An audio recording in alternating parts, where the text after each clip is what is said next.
University में पहला lecture हमारा 8:20 पर होता था। हमारा 4 लड़कियों का ग्रुप था और हमारा अक्सर लेक्चर मिस हो जाता था।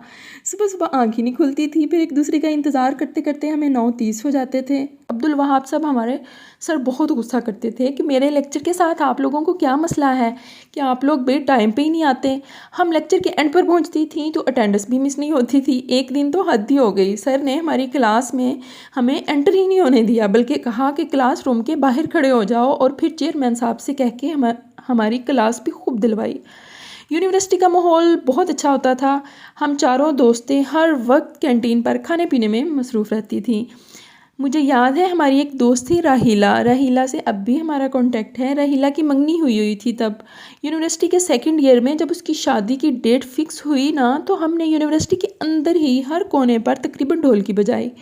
पेपर के दिनों में बहुत मुश्किल से इस सेमेस्टर में पास हुए, जिस सेमेस्टर में राहीला की शादी आई थी। जिस दिन सुबह पेपर होता था उसी रात हम एक दूसरे से बुक लेते थे, फिर इसकी फ़ोटोकॉपी करवा कर एक दूसरे के साथ शेयर करते थे, क्योंकि बुक तो होती थी नहीं और स्टडी करनी होती थी। हॉस्टल में कभी हम चारों दोस्तें इकट्ठी रहती थी और कभी हम 2 रूम में स्प्लिट हो जाती थी। हम 2 खाने मंगवाती थी और 4 से 5 लोग हम खाते थे। साथ वाली एक रूममेट भी आ जाती थी और हम 5 लोगों ने वो 2 खाने खाने होते थे। हॉस्टल में हम लोगों ने खूब हल्ला गुल्ला करना होता था।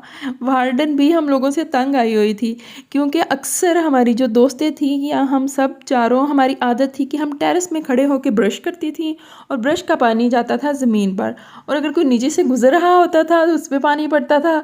वार्डन को 1-2 दफ़ा लड़कियों ने शिकायत लगाई कि ये रूम वाली ऐसे करती हैं, लेकिन क्या करें, तब एज भी ऐसी होती थी कि हम शरारती बहुत होते थे, शरारतें करते थे। और वार्डन तो वैसे ही हम लोगों से बहुत तंग थी, कहती थी आप लोगों के रूम से बहुत ज़्यादा शोर आता है।